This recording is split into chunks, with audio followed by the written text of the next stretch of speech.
Podcast Minha Araras. Mais uma vez estamos aqui para trazer informações úteis e importantes da nossa cidade.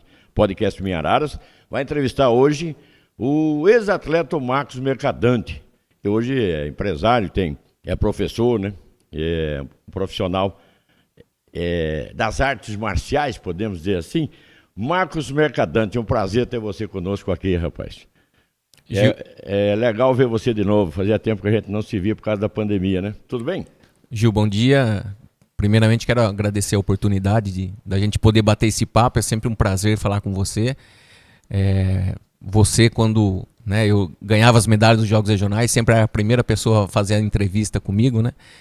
E sou muito grato a todo aquele tempo de atleta, todo o espaço que você me deu. Então fico muito feliz em poder estar aqui compartilhando esse momento com você. A sua filha também é campeã, né, rapaz? Eu me lembro quando era garotinha, as primeiras lutas dela, né? A gente acompanhou também, foi muito bacana isso. A família toda, assim? Sim, a Natália foi atleta até da seleção brasileira, né? Foi, inclusive, dia 11 agora fez 10 anos da conquista da medalha de bronze no Campeonato Mundial.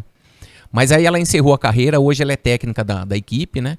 E o Matheus também, ele foi faixa preta, meus dois filhos são faixa pretas. E o Matheus também teve uma carreira como atleta, mas não teve tanta expansão. Mas também conseguiu alguns títulos na carreira e hoje também ele faz parte da equipe técnica do Projeto Kimono de Ouro. Pode-se dizer que você é um judoca ainda? Eu acho que o judoca vai ser até morrer, né, Gil? Acho que não tem ex-judoca. A gente que é judoca é porque você leva a disciplina, toda hora você está ensinando, passando os seus conhecimentos. Então acho que nunca termina luta oficial, o dom não, do né? ensinamento. Luta oficial não, mas... Não, eu não participo. Tem campeonato de Master, né? Hoje tem bastante competição de Master, mas eu não participo mais como atleta. Eu atuo mais como técnico, como professor. Tá certo. Como começou essa sua carreira brilhante aí no judô? Desde o comecinho lá, quando você era garoto, e começando a lutar judô, depois foi surgindo essas ideias maravilhosas aí, esses projetos que você fez com seus alunos, fez com que a sua academia crescesse. Hoje você é um grande empresário do ramo, né? Conta direitinho desde o começo. Ô Gil, minha família nasceu, morava no sítio Viel, ali perto da usina São João, né? E com 7 anos, um amigo meu do sítio me convidou para treinar judô e lá num projeto social da usina São João, que nesse projeto social fornecia lanche nos campeonatos. E como a gente era muito pobre, né? Nós trabalhávamos na roça, eu cortava cana junto com meus pais. Você cortou cana? Cortei muita cana, Gil. Fui muito trabalhador rural. Um serviço difícil. Eu fui cortador de cana, carpia cana, apanhava laranja, apanhava algodão. Então, todo o serviço de roça, né, de lavoura, eu fiz na minha infância. Dos 7 aos 12 anos, eu trabalhei na roça. Por isso que você ficou forte desse jeito. Me ajudou, né, fisicamente. E então, eu ia nas competições e o que menos me importava era ganhar medalha. Eu queria comer. Então, eu comia 10 misto frio, tomava 10 Coca-Cola. E na época, meu professor, o Adi Mubarak, né, que nos levava nos campeonatos, e a usina pagava esses lanches. Então, a minha preocupação era comer. Queria saber que hora que eu ia comer. E depois, com 14 anos, eu comecei a desenvolver mais a minha parte técnica e comecei a ganhar alguns campeonatos. E nesse meio tempo, fez uma troca de professor. Saiu o seu Adi e entrou um professor de Limeira. Eu era um professor mais novo que gostava de competição. Sim. E aí, aonde eu comecei a me ver um atleta olímpico. Eu queria ser um atleta olímpico. Eu queria ir para a Olimpíada. Era o seu sonho? Desde os 14 anos eu tive esse sonho que eu queria ser um atleta olímpico. Onde você chegou mais longe assim, em competições? A minha maior conquista foi a medalha de bronze que eu conquistei no dia 15 de agosto. Ontem fez aniversário. 15 de agosto de 92 nos Estados Unidos, em Miami, pela seleção brasileira. Foi essa medalha que coroou isso. Essa medalha foi o que coroou minha carreira, que me deu... o meu espaço, né, o meu nome ficou muito em evidência no cenário do judô e principalmente em Araras, e foi ela que me deu a oportunidade, né, e a vontade de abrir uma academia. Então, o judô é uma arte marcial, né? Sim. E você já hoje tem academia. Você, quando começou, você só era um atleta, né, com o sonho de ir para a Olimpíada. Você imaginava ter uma academia, ser um empresário como é hoje? Ô Gil, eu falo que eu não imaginava nada disso que aconteceu na minha vida, né? Mas só voltando um pouquinho ali atrás, com 14 anos eu comecei a ter esse sonho límpido. Com 17 anos eu vim morar sozinho, saí do sítio da casa dos meus pais e vim morar numa república de trabalhadores na cidade. Sim.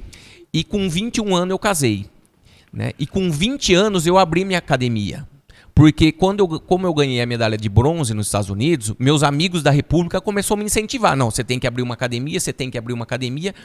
E aí realmente eu abri minha academia 15 de dezembro. Uma data que você abrir uma academia, festa de Natal, Ano Novo. Quer dizer, tudo errado, mas tinha que dar certo. Você foi precoce em tudo, né? E aí eu abri sem ter nenhum aluno matriculado. E depois começou a ter um aluno, 2 alunos. E aquele sonho olímpico, né, de atleta vinha me perseguindo, me persegue, né, dia e noite. E tudo o que eu coloquei na academia, né, os atletas começaram a desenvolver. Aí veio um patrocínio super importante na época, que foi a Itaúna, foi o nosso primeiro patrocinador, o André Amato. E foi aí que a gente começou a ter condição de participar e começar a ganhar troféus. Em 95, a gente conseguiu o nosso primeiro troféu e a equipe começou a crescer. E aí eu tive que fazer uma mudança de perfil. Se eu tivesse, né, que continuar buscando o sonho olímpico como atleta, eu ia ter que largar tudo aqui em Araras e ia ter que morar em São Paulo, porque tudo tá lá. E aí eu tinha que, né, eu já era casado, a Natália já tinha 3 anos. Então o que eu peguei e mudei o foco do meu sonho. Em vez de eu ser um atleta olímpico, eu quero ser um técnico olímpico. Foi nessa época que você mandou 3 alunos seus para São Paulo, foi? Foi em 99, 2000, mais ou menos. Eu lembro dos 3, eu cheguei a falar com os 3, né? E na verdade o Dr. Nelson Salomé na época, Exatamente. que era deputado, ele, né, a gente teve a ajuda dele, porque ali era muito política, né? E o Dr. Nelson, inclusive foi o José Alfredo Olívio Júnior, Sim. o Antônio Carlos Bento, e o Tiago Miguel da Silva. Então esses 3 atletas a gente conseguiu incluir dentro do Projeto Futuro, que era um centro de treinamento voltado para atleta olímpico. E é onde eu tinha que ter ido. Se você tivesse ido lá, você teria chegado à Olimpíada? Ô Gil, eu falo o seguinte, né? Hoje eu olhando tudo para trás, a gente precisa de 6 pilares para você chegar na Olimpíada. E eu tinha que era determinação e vontade, né? Eu era fissurado e treinava que nem louco. Mas não é só ter a vontade e dedicação, né? Você tem que ter talento, você tem que se dedicar, você tem que ter estrutura de treinamento, você tem que ter patrocinador, você tem que ter família e você tem que ter sorte, né? Não ter lesão, o seu corpo tem que estar em ordem. E eu nunca tive nutricionista, nunca tive um médico por trás, eu nunca tive um preparador físico, é tudo que vinha na minha cabeça. Então, eu desenvolvi tudo o que eu imaginei que eu tinha que fazer para poder chegar. Então isso é muito difícil, eu não tinha uma preparação para chegar na Olimpíada. Mas se eu tivesse naquele meio, com a vontade que eu tinha, eu acho que ia ser muito difícil eu ficar de fora. Com certeza eu teria condições ali de brigar por alguma vaga ali. Aquele projeto lá de São Paulo, me lembro muito bem que eu trabalhava com o Dr. Nelson na época e a gente acompanhou os meninos lá, falava meninos na época, mas já eram uns homens formados, fortes pra caramba, né? E era um projeto que deveria continuar. Você tem alguma informação? Tem esses projetos lá ainda? Hoje ele praticamente está terminando, porque o Ibirapuera ali, o governo do estado está não destruindo, mas está dando um outro formato e está terciarizando. Está terciarizando e aí a gente não sabe ainda como vai fazer. Mas hoje, os atletas que fazem parte do Projeto Futuro, eles não têm a mesma ascensão que tinha há 20 anos atrás. Naquela época era antigamente você ia lutar com um atleta que era do Projeto Futuro, você já tremia, as pernas já tremia, porque sabia que os caras eram fortes. Tinha estrutura, né? Hoje, pra você ter uma ideia, quando se luta com um atleta da Mercadante, as pessoas ficam preocupadas. E quando vai lutar com um atleta do Projeto Futuro, sabe que é mais um. Então, inverteu os valores. Hoje a Mercadante tem know-how, tem um espaço dentro do cenário do judô muito forte, né? De qualidade, de preparação, de equipe técnica. Quantos alunos tem hoje na Escola Mercadante? Hoje a gente atendemos mais ou menos ali, Gil, tá em volta de 70 alunos ali na academia, mas nós temos os projetos nas escolas. No total a gente atende mais de 450 crianças. E esse atleta da escola, os talentos a gente leva para lá. Tem idade para começar, não? 7 anos.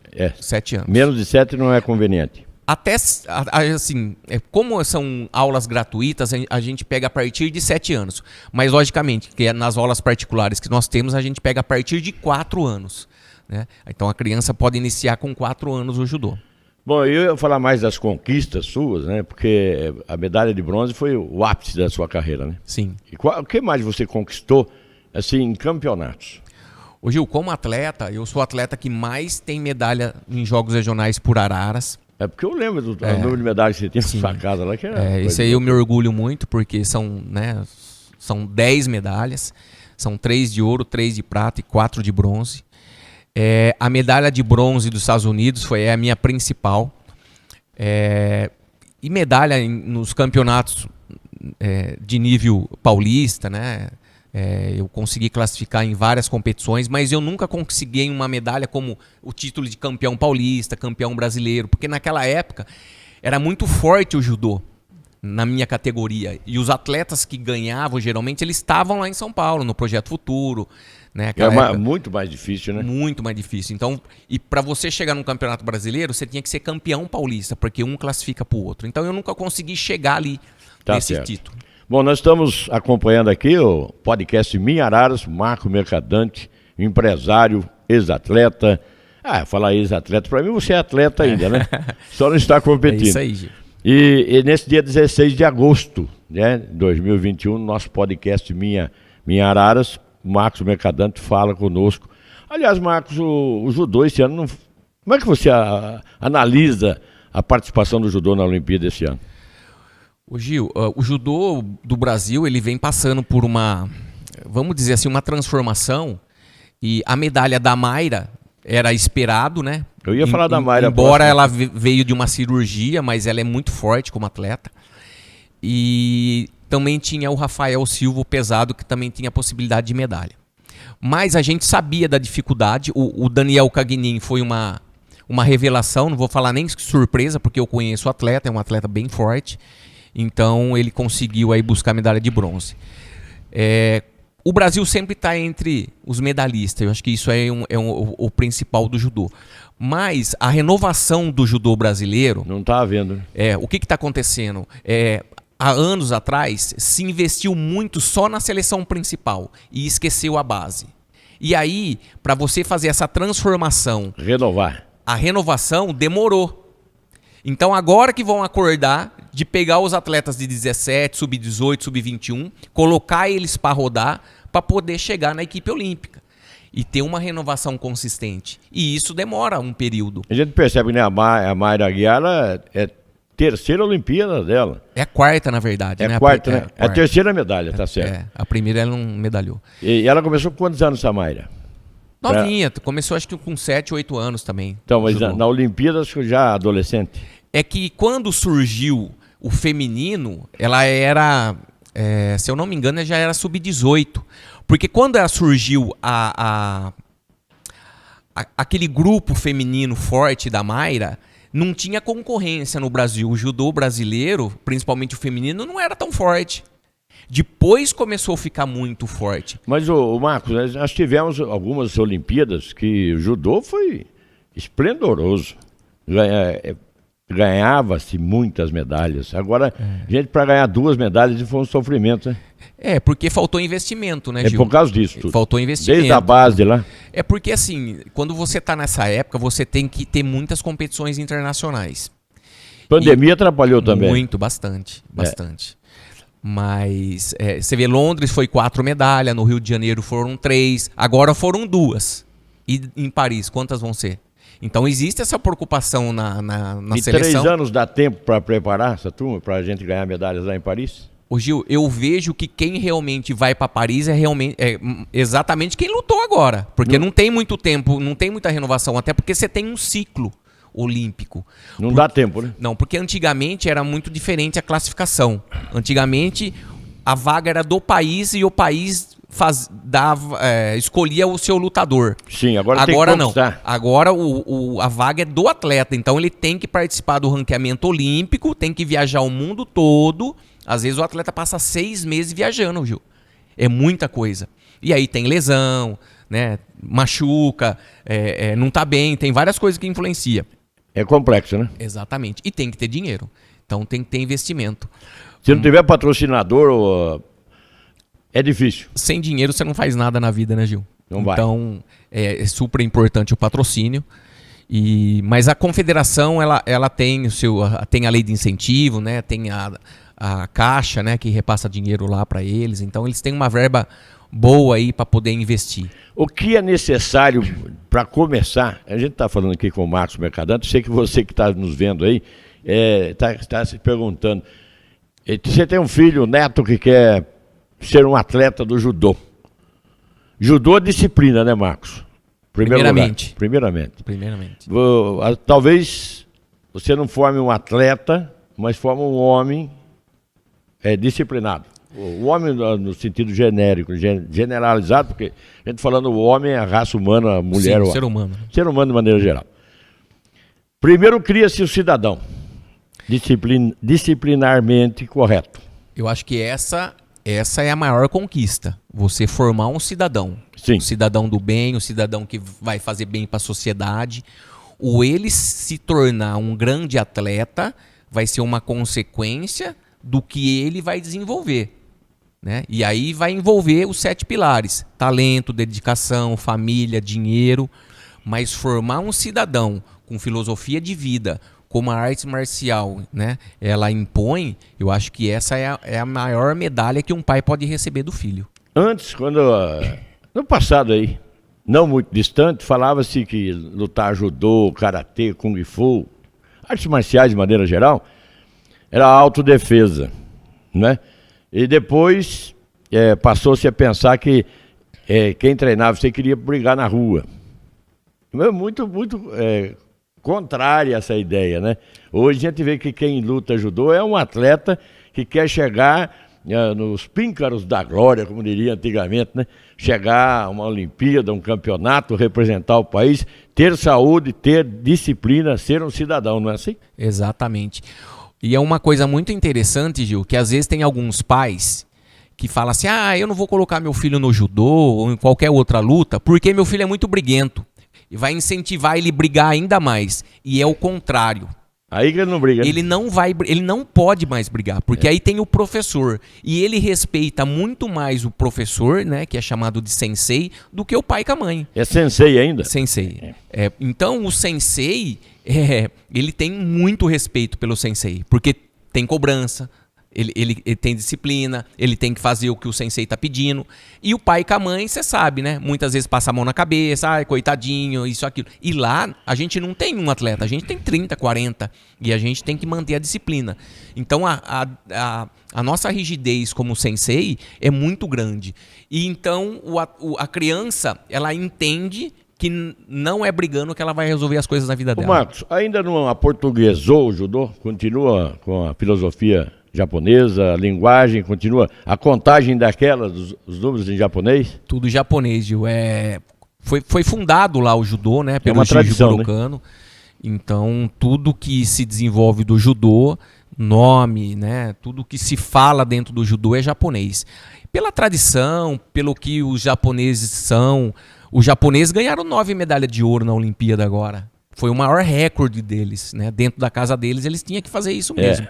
Eu que já fui 7 vezes pro Japão... Eu iria perguntar se você conhece lá o templo do judô lá. Sim, conheço. Hoje eu tenho vários amigos japoneses, né? E eu me orgulho muito do Japão. E cada vez que eu vou, eu me apaixono mais por aquele país. Você fala japonês? Não falo japonês. É muito difícil falar japonês, mas a gente se comunica em inglês, tudo, né? Então, a cultura, né? A culinária. No começo, a culinária para mim foi muito difícil, porque as pessoas falam, mas comida japonesa é gostosa. Eu sempre explico o seguinte: no Brasil, nós temos o churrasco e tem o arroz e feijão, que é do dia a dia. Sim. Né? São duas comidas diferentes. E no Japão tem a comida japonesa, que seria o churrasco que a gente tem, que é o que a gente conhece aqui, que é o sushi, sashimi, a comida japonesa, e tem a comida do Japão, que seria o arroz e feijão cotidiana. Esse é o complicado. Esse é difícil. Esse é difícil. O cheiro, o que eles colocam dentro para comer, é muito difícil. Quase tudo sem sal. Tudo sem sal, não tem, né, tempero. Bom, nós não fugimos e é difícil. Nós não fugimos do assunto, não. Nós estamos falando por causa da origem japonesa, sim, né? Sim. E tem essa questão da ainda figurar, né? O sensei é o professor. Significa professor, né? Professor. Exatamente. Tá certo. Bom, e falando em professor, você tem um projeto fantástico que nós falamos tanto dele, Marcos, que é o Kimono de Ouro. Como é que funciona? Como é que foi criado isso?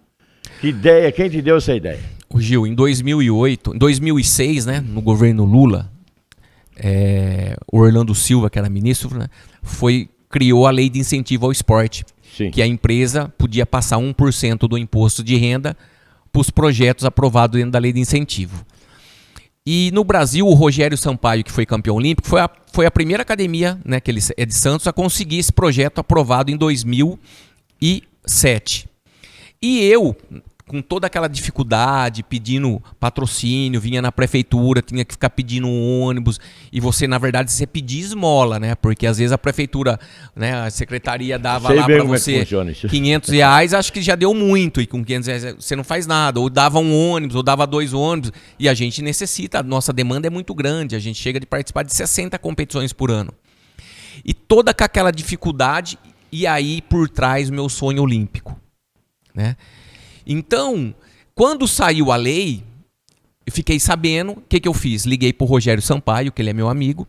Rogério, eu quero saber como funciona isso. Aí ele me deu todas as coordenadas. E aí em 2008 eu protocolei meu primeiro projeto. E eu idealizei esse nome, Projeto Kimono de Ouro, né? E foi um nome que casou muito bem. Nossa, ficou muito famoso, né? Ficou. Hoje ele é um projeto que ele tem uma ascensão mundial.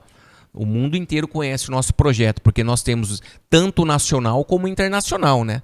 Sim. A gente viaja para o mundo todo. E aí, Gil, em 2011, 1º de abril de 2011, a gente começou a executar o nosso projeto Kimono de Ouro.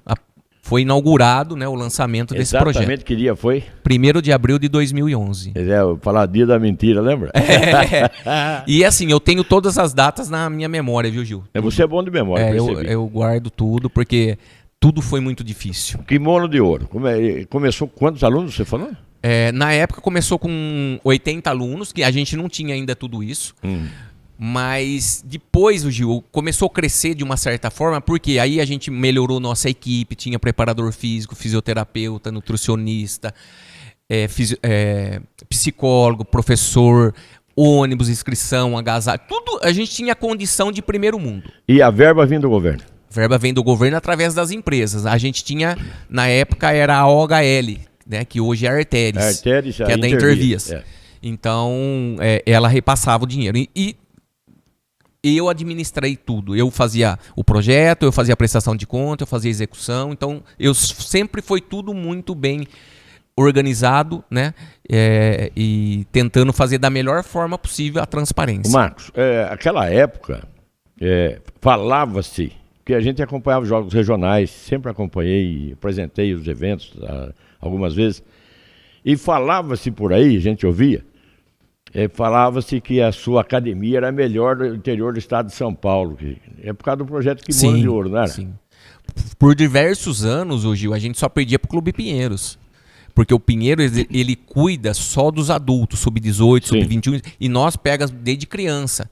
Sub-9, sub-11, então a gente ganhava tudo que você imaginar, a gente ganhava. Jogos regionais a gente chegou a ganhar 2 ou 3 anos seguidos. Então a nossa equipe era muito forte. Muito forte. Muito forte. E a gente foi respeitando falar que exatamente. Era do Kimono de Ouro, né? E o projeto Kimono de Ouro, ele pegou um espaço tão grande que hoje ele é projeto modelo dentro da Secretaria Nacional de Esporte. E vem verba ainda para você? Nós tivemos uma dificuldade em 2018. A gente perdeu o patrocínio da Arteris, teve aquele problema do Brasil, né? Começou a cair lá e tal. Exatamente. Aí começou a cair a receita, a gente perdeu o patrocínio da Arteres, então a gente teve que ir diminuindo. Mas em 2015 a gente tinha 200 atletas.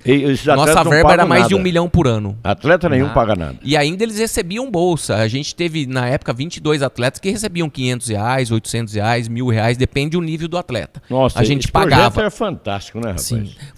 É um projeto modelo que ficou, virou história, né, Gil? Não tem... Hoje não existe tem... ainda... Sim, hoje existe. A gente está voltando muito mais forte, porque a gente passou por uma dificuldade e eu acho que é normal. Porque eu vejo na vida, Gil, que tudo tem que ser um sobe e desce. Porque nada na vida sobe e ele nunca desce um pouquinho. Você tem que subir, descer um pouquinho para você fortalecer, subir mais ainda, alcançar novos horizontes. Perfeitamente. Então, eu acho que é dessa forma. E nós conseguimos agora 2 novos patrocinadores que são muito importantes para a gente, né? Um é o Grupo Protege, sim, que é muito forte nacionalmente, fortíssimo. E a John Deere Brasil. Então são 2 tratores, que é de Indaiatuba. Então nós temos 2 empresas, né? E temos outras também aí que são, mas os 2 são os patrocinadores master do projeto, que eles estão dando toda a sustentabilidade. Inclusive, ano que vem nós vamos ter uma viagem para a Europa, uma para o Japão, tudo paga pelo projeto. Beleza. Bom, você está ouvindo, vendo, né? Ouvindo histórias aqui do Marcos Mercadante, ele que sempre foi determinado no que queria fazer. Agora, com esse projeto Kimono de Ouro, você deve estar se perguntando aí, nesse nosso podcast Minha Araras, como fazer para entrar nesse projeto? Marcos, explica, tem condição ainda do garoto, da garotinha, a partir dos 7 anos, fazer parte desse projeto?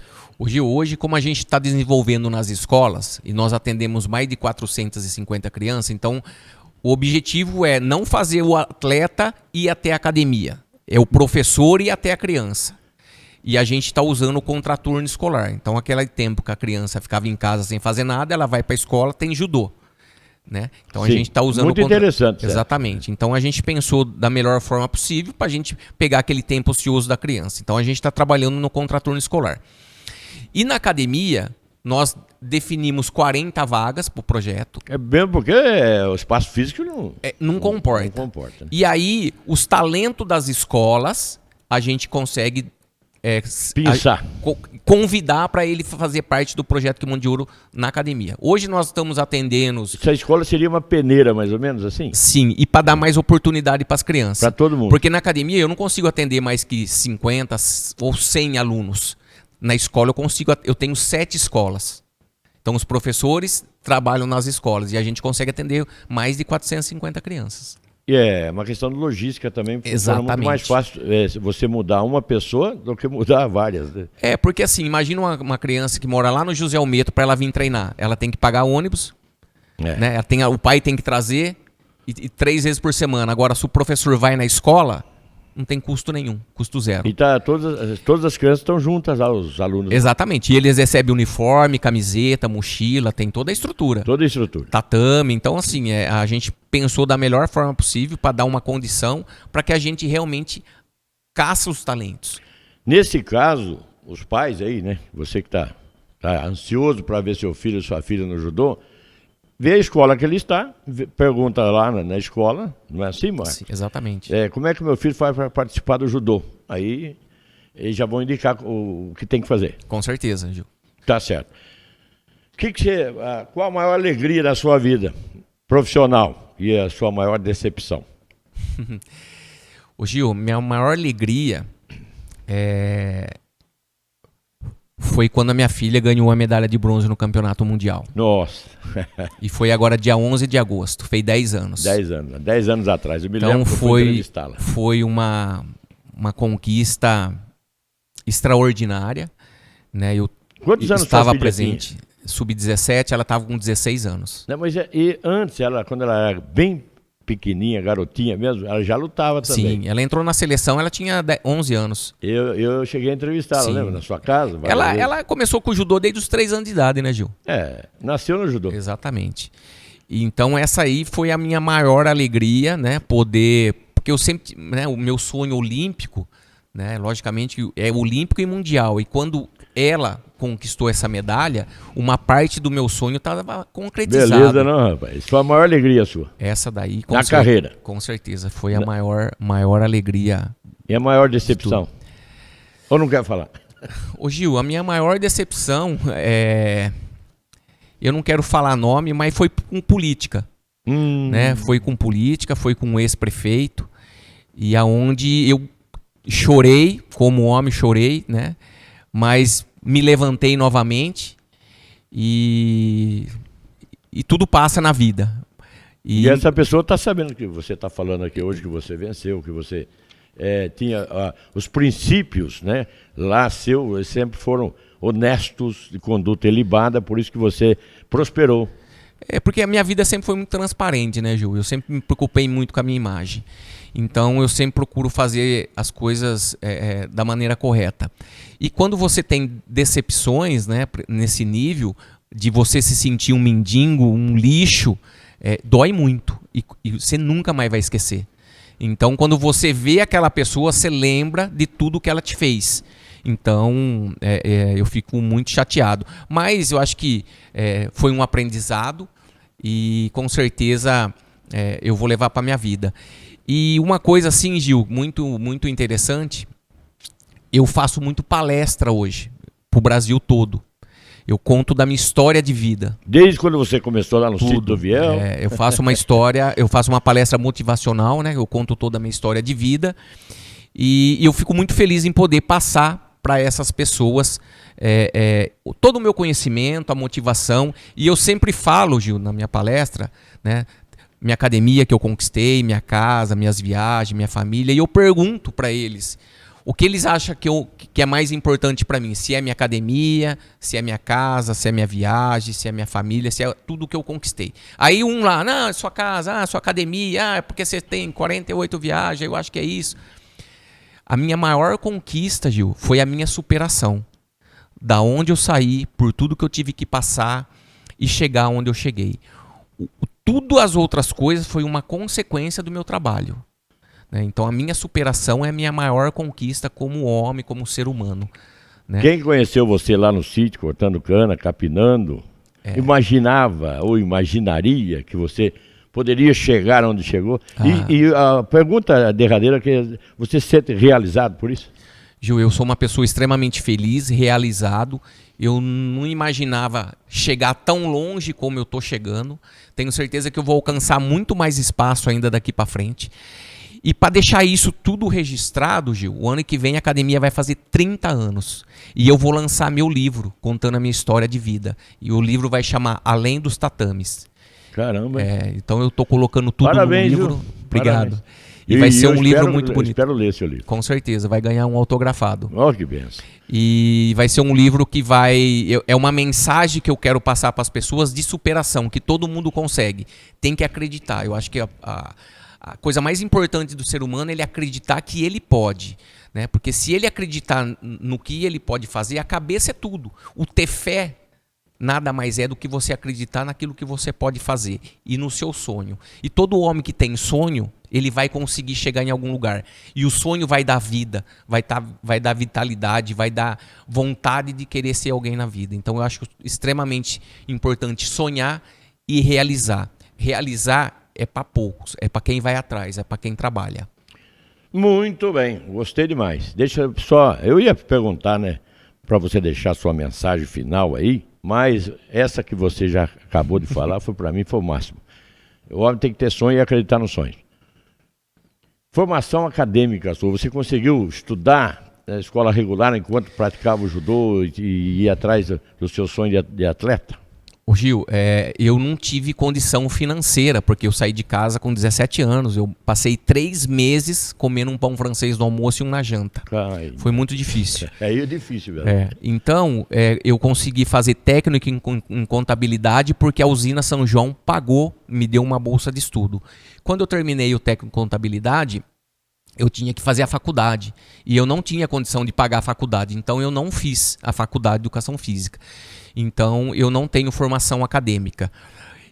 E hoje eu tenho 37 profissionais que trabalham na academia e todos são formados. Então, eu tenho todos orgulho. Professores. Exatamente. Eu tenho orgulho, né, de poder ensinar eles, né, dar oportunidade, mas não me faz falta isso, viu, Gil? Assim, porque a experiência de vida que eu ganhei, a faculdade da vida que eu ganhei, essa aí para mim foi a mais importante. Tá certo. Bom, nós estamos aqui com o podcast Minha Araras. Poderia, neste episódio de hoje, né, falar de episódio, essa saga aí do nosso Marcos Mercadante, poderia se chamar podcast Minha Vida. Viu? Contou a história da vida dele, muito bonito, por sinal. O Marcos, foi um prazer enorme falar com você. E eu acredito que todo o povo aí que tá nos vendo e ouvindo nesse dia 16 de agosto de 2021, é bom frisar bem a data, porque de repente a pessoa vai ver ser muito mais para frente, né? Você que está aí vendo, não sei que dia que vai ver, então, para a gente, como você falou, ter transparência em tudo que se faz, até aqui numa entrevista dessa. Exatamente. Eu fico muito feliz, Gil, de estar aqui. Para mim está sendo um presente, né? Porque eu amo minha cidade, eu amo Araras. Aonde eu for, eu levo o nome da cidade. Não pretendo nunca sair daqui, né? Tudo que eu tenho foi conquistado nessa cidade. Então E antigamente eu era chamado de Araras, ou Araras, porque tinha no kimono, né? Então eu tenho muito orgulho dessa cidade. Viajo muito, né? Mas quantos eu não países vejo. você conheceu, desculpa? São 48 viagens internacionais no total, Gil. É que você foi São várias vezes pro 28 Japão. países. 28 países. Eu tenho tudo registrado, porque nas minhas palestras eu coloco meus slides e lá fica tudo registrado, porque tudo que está ali nunca mais a gente esquece. Lá o pessoal conheceu Araras. Você foi? Aonde eu vou, Gil, eu levo uma faixa e às vezes eu dou entrevista, né? Que nem na Alemanha, o meu amigo me arrumou uma visita no parlamento em Berlim. Nossa. E eu levei a minha equipe e lá eu passei muito apertado, porque eu falo inglês, Gil, mas eu não falo aquele inglês fluente, né? E aí veio uma moça explicar tudo, como era o parlamento, e ela queria saber de Araras, e eu tive que me virar ali nos 30. Mas o aprendizado foi muito grande. Ô Gil, eu também queria agradecer a minha equipe de profissionais, porque sozinho a gente não consegue fazer nada e eu dou muito valor para isso. Eu sempre falo que a academia é um prédio muito bonito, muito grande, mas ele é feito de tijolo. Se eu não tiver os profissionais para trabalhar, aquilo lá não gira. Então os profissionais são a parte mais importante ali do patrimônio da academia. Sem eles, nada do que acontece hoje, né, é feito realizado. Então eu sou extremamente grato a cada um da equipe que trabalha comigo. Fico muito feliz em poder ter recebido esse convite de vocês aqui da prefeitura, né?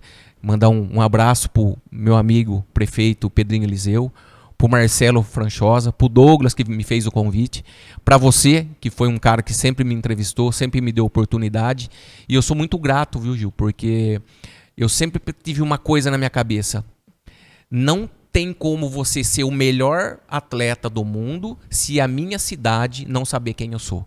Então eu me preocupei muito em divulgar quem era o Marcos Mercadante, o que ele ganhava, o que ele conquistava. E você me deu muita oportunidade e espaço para tudo isso. Então eu sou extremamente grato e tenho sempre gratidão por tudo que você me ajudou. Não, eu que agradeço a oportunidade de entrevistar um atleta. É meu ramo, reportagem, né? E a gente sempre foi muito, muito amigo também, né, Marcos? Exatamente. Muito obrigado pela presença, você que está aí acompanhando o nosso podcast de Minha Araras. Nós falamos aqui com o Marcos Mercadante, atleta, eu falo que não é ex-atleta, é atleta ainda e um empresário de sucesso que lutou muito na vida e conquistou tudo o que tem hoje. Forte abraço a todos vocês e até uma próxima.